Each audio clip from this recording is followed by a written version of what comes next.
మంచి రుచి మన వంట స్టైల్. నేనండి మీ పెద్ద కోడల్ని. ఇలాంటి టేస్టీ రెసిపీస్ కోసం అయితే మనం ప్రతిరోజు కలుద్దాం. ఈరోజు నేను మీకు చూపించబోయే రెసిపీ ఏంటంటే కొబ్బరన్నం అండి. ఈ కొబ్బరన్నం ఎలా తయారు చేసుకోవాలి, వాటికి కావాల్సిన పదార్థాలు ఏంటో చూసేయండి. ఒక ఆనియన్, ఒక క్యారెట్, ఒక బంగాళదుంప, ఇంకా ఒక కప్ రైస్కి 2 పచ్చిమిరపకాయలు లెక్కన తీసుకోండి. ఇంకా కొంచెం కరివేపాకు.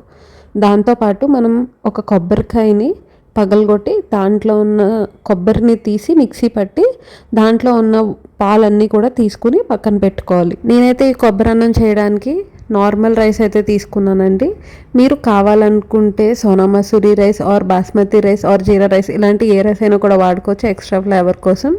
ఇంకా ఈ బిర్యానీ చేయడానికి బిర్యానీ మసాలా ఏమేమి తీసుకున్నానంటే ఈ కొబ్బరి అన్నంలోకి కావాల్సిన మసాలా పదార్థాలు: యాలకులు ఒక కప్ రైస్కి 2, లవంగాలు ఒక కప్ రైస్కి 4, ఇంకా చెక్క 4 ఇంచులు, ఇంకా స్టోన్ ఫ్లవర్ 1 టీ స్పూన్, ఇంకా కసూరి మేతి 1 టీ స్పూన్, ఇంకా షాజీరా 1 టీ స్పూన్, ఇంకా బిర్యానీ ఆకులు ఒక 4. ఇవన్నీ కూడా వేసుకోవాలి. స్టవ్ పైన బాండి పెట్టుకుని తగినంత ఆయిల్ వేసుకుని ఈ బిర్యానీ మసాలా అంతా కూడా వేసి అది ఒక 30 సెకండ్స్ దాకా వేయించుకుని తర్వాత ఈ వీడియోలో చూపిస్తున్నట్టుగా మనం ముందే కట్ చేసి పెట్టుకున్న వెజిటేబుల్స్ ఉన్నాయి కదండి, అవన్నీ కూడా వేసి ఒక 1 మినిట్ వరకు అయితే వేయించుకోవాలి. ఇక్కడ మీకు ఒక చిన్న విషయం చెప్తానండి. యాక్చువల్గా ఇంట్లో క్యారెట్ పొటాటో లేకపోతే లైట్ తీసుకోండి. ఎందుకంటే క్యారెట్ పొటాటో అనేది ఏమీ మస్ట్ అండ్ షుడ్ కాదు. నా దగ్గర ఉన్నాయి కాబట్టి వేసుకున్నాను.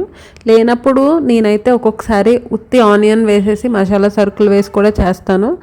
ఈ పలావ్ అంత బాగుంటుందండి. పలావ్ అనాలో కొబ్బరి అన్నం ఏదైనా కూడా అంత టేస్టీగా యమ్మీగా ఉంటుంది. పిల్లలైతే ఇంకా అసలు మరీ అడిగి కూడా వేయించుకుంటారు. మనం బాండీలో వేసుకున్న కూరగాయలన్నీ బాగా వేగిపోయిన తర్వాత నెక్స్ట్ ప్రాసెస్ ఏం చేయాలి, ఎలా చేయాలి అనేది మీరు తెలుసుకోవాలనుకుంటే కనుక నేను పైన ఇచ్చిన లింక్ని మీరు ప్రెస్ చేసి చూస్తే ఫుల్ వీడియో అయితే మీకు వస్తుంది. సో మీరు ఈ కొబ్బరి అన్నాన్ని తయారు చేసుకుని అయితే ఎంజాయ్ చేయండి. నచ్చితే కనుక మా ఛానల్ని లైక్ చేయండి, సబ్స్క్రైబ్ చేయడం మర్చిపోకండి.